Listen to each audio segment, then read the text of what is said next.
Hi. Hi. It says we're live. Who even knows? If we're not, Yeah, we'll just record it and it'll be wonderful and great. And the best thing is we can edit anything we want to. So it works. very true. So welcome to the second live recording of Amplify Your Signal. And honestly, you think that I've been on enough podcasts, I would get the hang of this by now, but definitely not. So I am your amateur podcast host, Nicole Roberts, and this is the podcast where we share the real stories beyond the resume of job seekers and people in transition. I'm your host, Nicole Roberts, as I mentioned, and today I am thrilled to have Larry Anderson with us.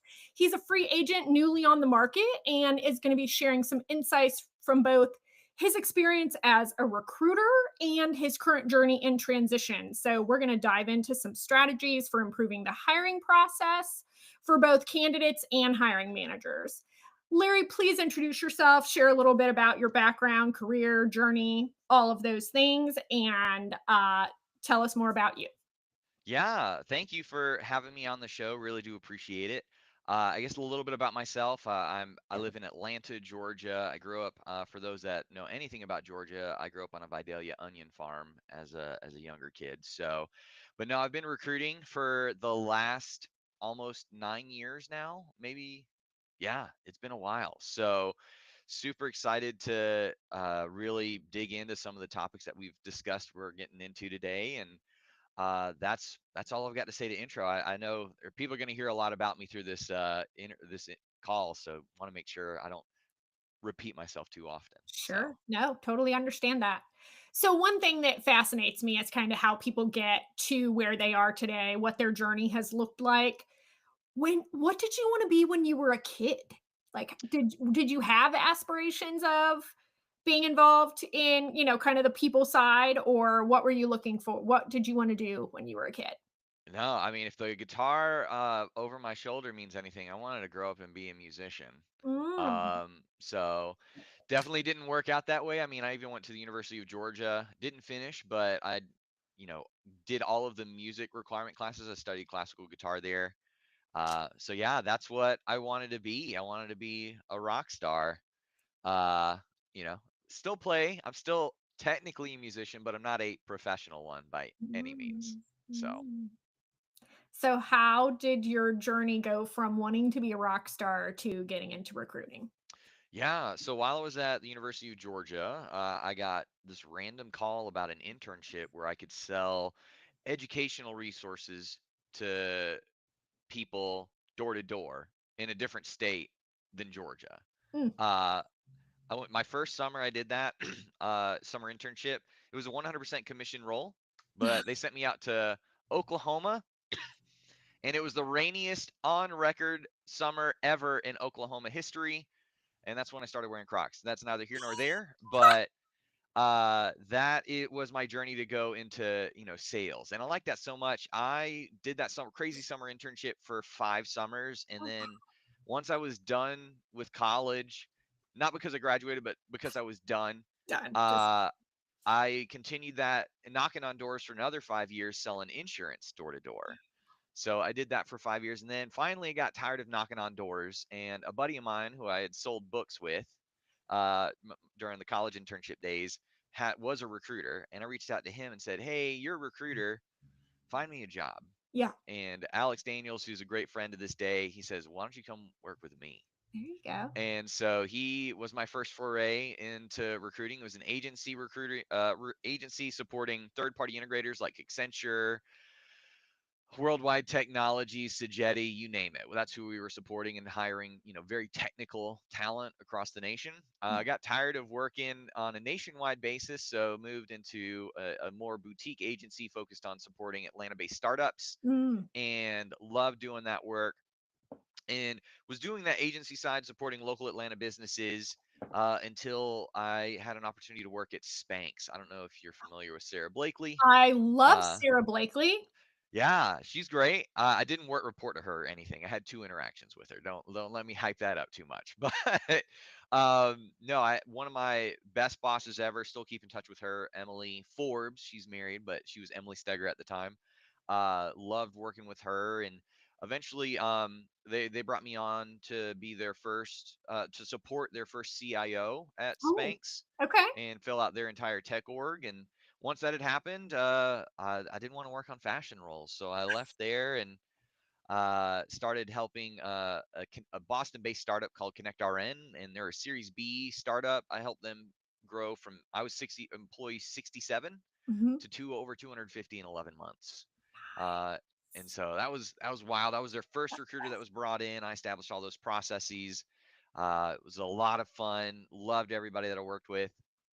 And then from there, because they started making return to office be a part of their requirements, and I didn't want to move to Mhm. Boston. Mhm. I found an opportunity here in Atlanta with Slalom, their consulting firm, focused more on a regional basis. And then I discovered or happened to have my first layoff a year and a half later from Slalom, and that sucked. But it was through that growth that led me to where I am today, where I'm now the organizer of the Atlanta Recruiter Community Meetup. I've learned the value of having a network because I've also experienced a recent layoff again with Mhm. Infomedia. Mhm. But where I was a year and a half ago when I got laid off in 2023 by Slalom, I was in a completely different spot network wise and ability to have opportunities today. And it's all because of my network. And I'm happy to kind of share that. Yeah. So, Yeah. Um, our friend John Hudson is at Slalom, right? Or was at Slalom? Is he still there? potentially, I don't know. I don't keep in touch with John, so he might still be there. We'll have to see. You said Slalom, and my brain was like, we know somebody at Slalom, right? Just like, Yeah. yeah. So when we chatted before, you shared how you approach your job search, and I thought that it would be super helpful to our audience. What are the three key things that you're looking for in a potential opportunity, and how does that guide your decision making? Yeah, so I know a lot of people like there's a lot to it, but it always basically boils down to three things. And if an opportunity has two of these three things, I'm interested. And if they have all three, obviously I'm very interested, right? And so for me, that first pillar would be technical recruiting. Mhm, I've done almost every other kind of recruiting out there, but the stuff that gets me the most excited to wake up in the morning is tech recruiting. I love talking to software engineers, love talking to infrastructure people, security people, especially, all that stuff just gets me jazzed. yeah. The second pillar is I want to be some sort of leadership in the next role, right? And that doesn't necessarily mean people leadership. Mhm, It can also be process leadership. So if I'm the go-to guy for an entire team and their recruiting needs, that's one way. Or if I'm in charge of the entire recruiting process from an ATS perspective, right? If that's something that where I have ownership and if it needs to get fixed, the buck lands on me kind of mhm, situation. That's the kind of process leadership I mean by that. And then the third pillar is internal. I'm not opposed to going back to the agency life, but I do have a couple extra stipulations that come with that. Most of the time, most agencies don't want you to won't let you come in and be a leader right away. They mhm, want you to establish some rapport, and I totally get that. But the other aspect that a lot of agencies want you to have is full desk, and that means where you're recruiting and selling at the same time. And when I hear full mm, desk, all that means is, hey, we know you've got some clients in your fractional business. right. Why don't you give those to us? And I'm like, Yeah. no, I Yeah. don't want to do that. So Right. I could just do that on my own. Thank you. Right. So You're like, I'm kind of already doing business development for yeah, myself. So, yeah. And you get 100% of the proceeds of those. right, So, yeah, exactly. it's a novel idea. Another thing that you talked about kind of when we chatted before was the value of behavioral interview training from both the candidate and the hiring manager perspectives. Can you kind of share a little bit about that and why it's so crucial on both sides? Yeah, I'll actually be starting a newsletter here in the near future. I know I keep saying that, and I've been working on content, but I want to Listen, it happens to predate us. it, right? Yeah. So I want to have a backlog ready, Yes. so that way if I have fall short one week, I have something ready to go. But essentially, from a candidate perspective, you want to be able to sell yourself in the best light, right? And Mhm. for candidates, behavioral interviewing is leaning on the STAR interview method, right? STAR is an acronym which stands for situation, task, action, and result, right? And if you can't explain yourself in that way of, hey, this was the situation, this was the task that I was set to do, these are the actions that I took to complete that task, and this is the result of everything that I did to make that happen, and quantify that, that's Mhm. what people are looking for, right? And it's the ways you quantify things. One, and it's in almost in this order of importance, is one, how much money did you make or save the company? Two, how much time did you save by doing this new process? And then three, at what scale, right? Was Mhm. your task impacting one person? Was it impacting 10,000 people? Mhm. Was it a budget of $100? Was it a budget of 100 million? Somewhere in between. So that's what people want to know, especially, if you're talking about all the systems that you're touching, tell us how big those systems are, right? So how many users are on them? How much data is it storing? Things of that nature is what you can quantify when you're answering it. And then taking that same thing, so you're quantifying it on your resume too. So that way you're Mhm. answering the basic star style questions of those initial, hey, tell me what you did on this project. Oh, so now the question becomes, oh, I see you saved a lot of money. Kind of walk me through what was the toughest part of that particular project, or how did that go about starting? So you're adding more context Yeah. to those questions as opposed to just starting from scratch and wasting a lot of time in the interview, right? Mhm. Yeah. So from there, from the company perspective, you want to make sure that you have the best opportunity to evaluate all the talent in that interview, because a lot of times you only have two windows of 30 minutes to an hour, and you want to make sure that you're getting the right stuff. If you all you have is a checklist of yes or no questions, that's not a great interview No, process, right? not at Those all. aren't going to help anyone, right? Mhm. So a lot of it is determining, past success will determine future success, or there was one of the best determinations. And if you have a really great answer from a candidate, that might have been an example they had 2 3 years ago. Well, another great follow-up to that is, well, based on everything you know now since then, is there anything you would have done different, That's a great right? question. And those are ways that you can really dig in and see what growth people have had if you already have a great first front end behavioral style interview question. So that's why it's really important to be able to, have a great interview process on the front end and train all of your interviewers, not just your hiring managers, but everyone that's going to be touching that candidate Yeah. needs to understand the value of behavioral interviewing. You mean I can't just talk to somebody because I have a good read on people, Oh yeah, we're and vibes based listen, interviewing for I sure. know in the first 5 minutes whether or not I'm gonna like somebody. I don't need your fancy structure. I can't just do that. Right, exactly. That never No, you happens, by certainly can. You can do that. That's a possibility, but I'm sure it's happened where you might have made a bad hire the or way. two in that Yeah, event, right? yeah, And it's not to say that behavioral interview training will prevent 100% of all bad hires, right? yeah, But the better you get at behavioral interview training, the more you'll be able to spot inconsistencies with candidates and their answers, yes, right? And it's interviewing is a learned skill. It's not something that you just pick up right away. Just like from a interviewing candidates interviewing, with hiring managers is also a learned skill. That's why sometimes people are just bad interviewers. So if you're yes. a good person that asks questions really well, you can get those bad interviewers to Mhm. become good candidates based on how you ask your questions. Definitely. Well, yeah, because not everybody is a professional, interviewee, right? Not, I Right. mean, if you're hiring somebody in a skill set that is completely different than what would make them successful in their interview, I mean, you can lose some really wonderful people simply because you were lazy and didn't put in the work to make sure that you kind of helped them and guided them along the process. It's not objection leading the witness, right? It's not Right. quite to that effect, but you can at least help and get them where they're going to be able to share their best information simply because you know what the job entails and what is going to make somebody successful.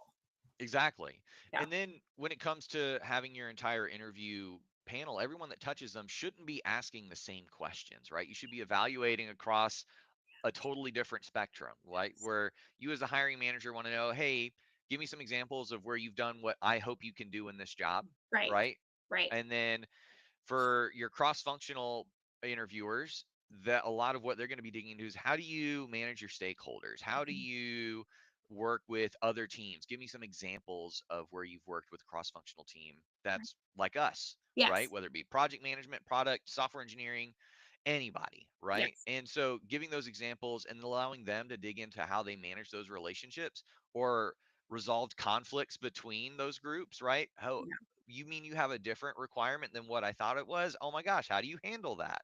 Right. So a lot of that is what you want your other interview counterparts in the process to be able to go into. So that Mhm. way you have a fully fleshed out interview process and making sure that everyone in that process knows, because the last thing you want to do is be interviewing a salesperson, right? And then they meet someone on the other team that isn't supposed to evaluate their sales. Right. And their feedback is, yeah, I like them, but I don't know what their sales like mentality is. It's like, well, that's not what you were interviewing for. That's Right. bad feedback, right?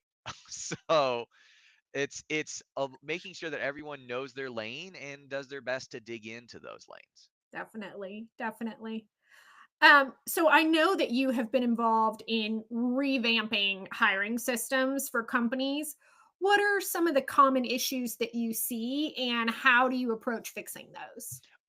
Reporting metrics is the Mm, number one problem that you run into. Everybody likes data and likes the idea of it.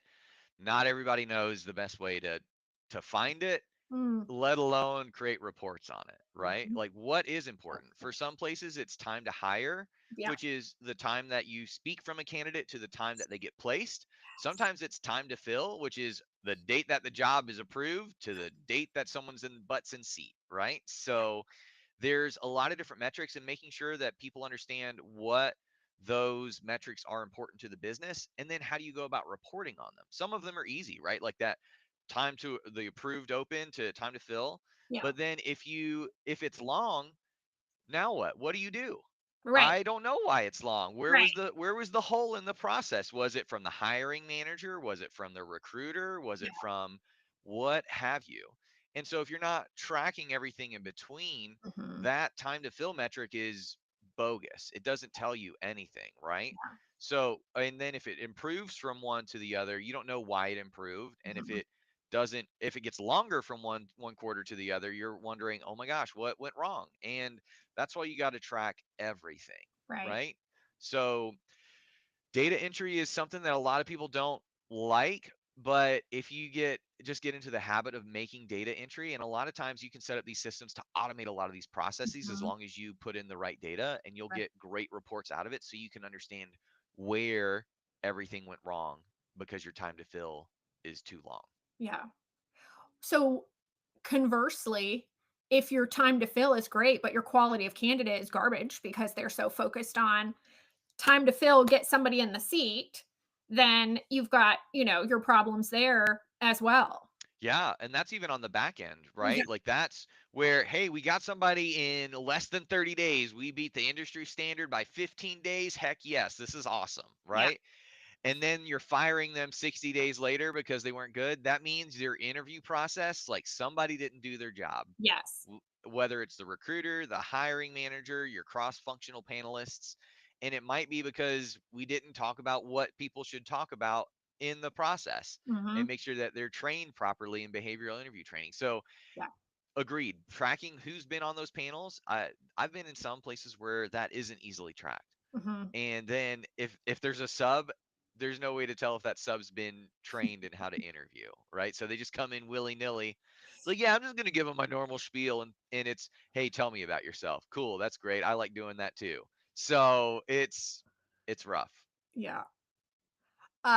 We talked a little bit about this before. Why is "tell me about yourself" such a landmine of a question? Right. Well, it's literally something that almost everyone asks, and it's so broad, Yeah. it's really tough. Like my coaching to candidates are, "Hey, my name's Larry, and I'm excited to interview. A little bit about me is I'm a software engineer, or for if it's about me, I'm a Sure. recruiter. Recently laid off due to the company not hitting revenue, and excited to help you out. Is there anything in particular you wanted to know about?" Right. Right. And then just turning it back to them, Yeah. because the best way to phrase that is, hey, tell me a little bit specifically about what I want to know about, right? Right. Like, hey, tell me why it is that you're on the market, right? Yes. And be more specific. Yes. So if it's just a general tell me about yourself, that a lot of times I also hear that the hiring manager didn't look at the resume and they use that as a Mhm. time sink, right? Yes. Yes. So yeah, and if your goal in the first 5 minutes of an interview is to establish rapport, there's a lot better questions than Absolutely. to say, tell me about yourself. Yeah. Absolutely. Well, and I appreciate you sharing that because obviously our goal and our hope is that our HR friends are watching this, right? And so any little bit of tips, and I know that I've talked to some HR professionals recently that are kind of dipping their toe into recruiting and more of like a generalist role, maybe they're a department of one, something like that. Hmm. And it is really not just having a conversation with people, and that's what a lot of people don't understand about good recruiting, right? And Right. then on the candidate side, if you don't know, I mean, we're HR people interviewing, right? We know what that question means. If you don't know and somebody said, "Tell me about," like, I did this with my kids. So Yeah. my daughter is 17 and my son is 20, which, you know, I couldn't possibly have a 20-year-old, but whatever, like, that still messes with my brain, but I talked to them about resumes and, what my son was gonna do this summer, and we did some, like, interview playing, and of course, I'm, the big nerd mom, whatever, but when I said, "What's your opener? What are you saying about yourself?" They're like, "Well, I graduated Springboro High School, and I did," and I was like, "Okay, how is what you're doing now in school relating to the job that you're at?" I'm like, Yeah. they don't care that you grew up there. Like, that you need to connect it to what's actually, I said, because you're going to lose them. I said, or, you're going to get somebody who's like, oh, wow, well, I know some people there. And now you're talking in a whole tangent off to the side that's not, it's kind of like the resume, right? Like, you need to make very good use of the real estate on the page. In the Right. interview, you need to make really good use of the time that you have with the person. Exactly. Yeah. So a lot of pre-work goes into it on both sides, right? It's like the bare minimum you hope is that the hiring manager took 2 minutes to scan the resume and highlighted or marked a section that's like, I want to talk about this point, Right. right? If they, and the sad truth of it is, if you're doing that, you're in the top 10th percentile of all hiring managers, right? If that's all you've done is look at the resume 2 minutes before, it's like, oh, I want to talk about this. Yeah. Right? That's you're already better than most out there, Yeah. right? So it's a scary thing. And then from the candidate perspective too, you definitely want to make sure you've done your homework on the company. If you Mhm. do know who the hiring manager is or the interviewer is, do some research on them. Find their LinkedIn profile. Do a Google search. Yes. It'd be really funny to see, what pops up when you Google search the people you're interviewing. You might find something that makes you think, oh, maybe I don't want to work here, Right. right? So doing that research is key on both sides of the interview. Well, and you can ask ChatGPT or Perplexity or whatever, and you can Yeah, tell them who you're interviewing with and the company and be like, "Tell me," I asked it before to tell me about the leadership style of yeah. the person I was gonna be talking, and they were like, "This is their reputation in leadership." And I'm like, "That is fantastic." Yeah, if I didn't even want to broach Gen AI because we can go down a huge rabbit hole Huge there. rabbit hole. But yes, like if you're not using Gen AI to help you in your job search or your resume, then you're Yes. doing it wrong. Now, at the same time, you can certainly use Gen AI to create a bad resume, You right? If definitely can. Yes. so, I've seen one of my great friends, Trent Cotton, who helps me with the Atlanta recruiter community meetup. Mhm. He likes to tell this story, and he tells it way better than me. But he thought, oh my gosh, this candidate used a semicolon properly. I need to talk to this person. And within 20 seconds, he knew instantly this person does not know how to use a semicolon Yes. properly, Yes. right? So make sure your resume reflects you and not the Gen AI version of you, right? We love those action figure versions of ourselves, but those aren't interviewing in the interview. Right? So, Yeah. Please don't bring the aspirational version of you to your interview because right, you're not gonna be able to keep up that front the entire time you're on the job. right, Yeah. exactly. So if you have a properly used semicolon in your resume, high likelihood that it's Gen AI. Yeah. Yeah. Well, I mean, and there's nothing against templates and whatever, right? But I can vividly remember a candidate had used a template, which is fine. But the problem is they missed one of the brackets where it was like insert blah blah blah whatever about experience here, and it literally had the bracket with the, and I was like, oh, okay, so attention to detail maybe not quite there on this Yeah. person, right? Well, and what you hate to see is someone say I have good communication skills on their resume, and you can instantly say nothing in your resume tells me that you have good communication skills or attention to detail, right? Like, and soft skills like that should be heavily inferred, right? If you have Yes. to explicitly state I am a good communicator, Right. you're probably not a good You're communicator, probably right? not. Like, it's Yes. like the liars in the room are the ones that always say trust me, Yeah. and it's like, what?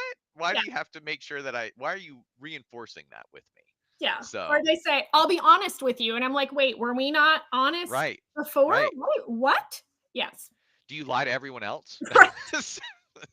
"Oh, you're gonna be honest with me? Good, because you're but the other people, they're fair game? Got it. Okay. Right, So yeah, between you and perfect. me, we're honest. Okay. I'm in the inner circle. In the inner Perfect. circle, exactly. Circle of trust, I'm in it, good to know. But the rest of these people, lying to all of them. Got it. Okay, well, now I know, Love it. right? Yeah. Yeah, Yeah. So we all got to where we are today because somebody climbed the ladder before us and turned around to offer a hand up. Who would you say has had the most impact on your career that you want to give a shout out to right now? I would probably say the most pivotal moment in my career was Emily Steger going out on a limb, hiring this agency recruiter that had no interest in fashion, or Emily Forbes now, to join Spanx. Yeah. And I to this day, I still remember having that interview with her.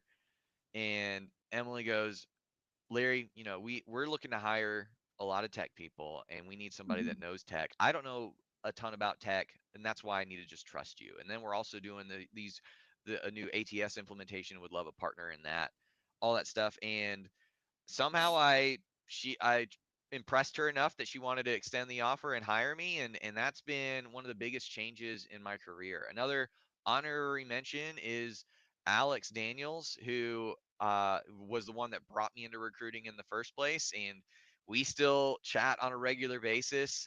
Even when I was laid off from Slalom a little over a year ago, he was like, "Hey Larry, if you want to work, if there's some roles that I got, work on them, and we'll work out where we can pay you a higher commission rate because you're not a full-time employee and we don't have to give you benefits. So we'll just give you the flat straight commission 1099." I'm like, hey, that was a huge help. And if it weren't for people like Emily and Alex, who knows where I'd be today. I mean, I'd probably still be recruiting, but definitely not making the steps where I'm at now. And today I have to thank, and I thank them every time I make a post about the Atlanta recruiter community, but Yeah, Carrie, Kyle, Lisa, Fink, Trent, all those folks, and Jason, all those folks are like instrumental to the success of the meetup.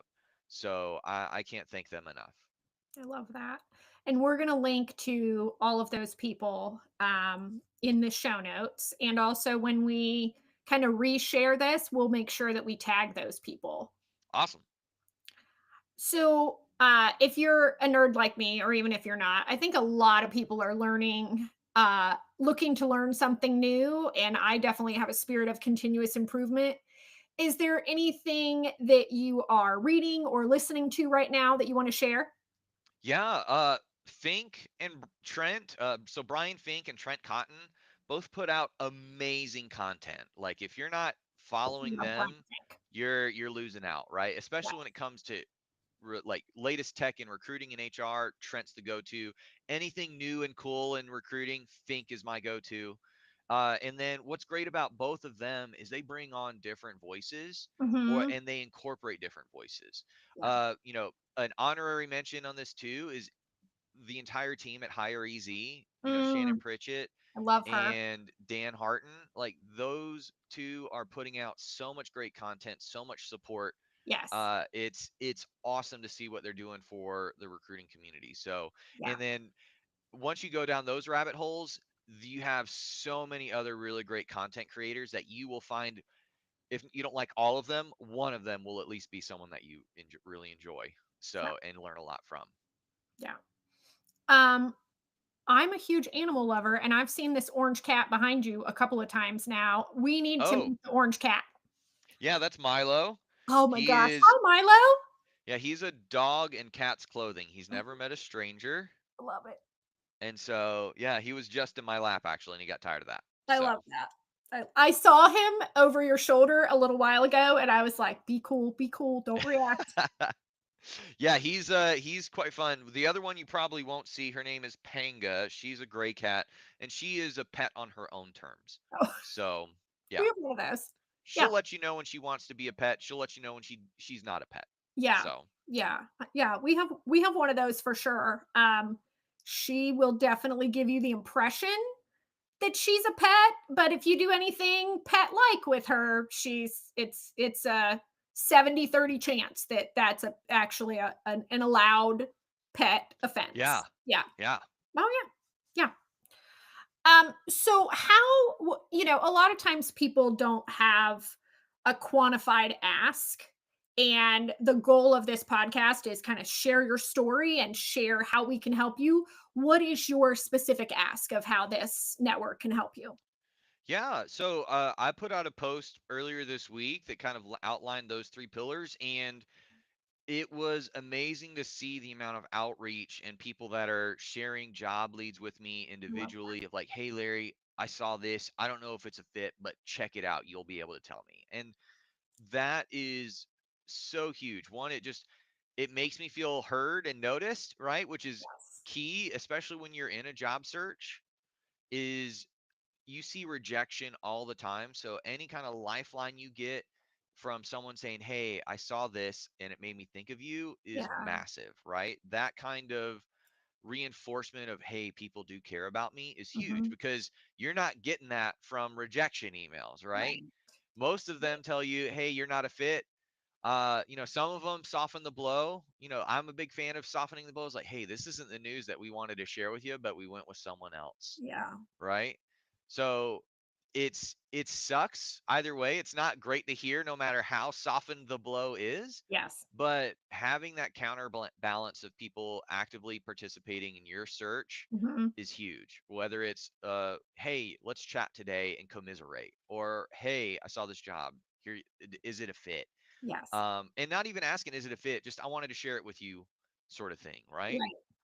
Those are awesome. So that's all I can ask. I'm a huge believer of paying it forward too. So if there's Yeah. anything that I can do to anyone out there and help them in their search, I'm more than happy to do that. Yeah. Um, some things that just come to mind is or some people that are great at paying it forward are David Marr.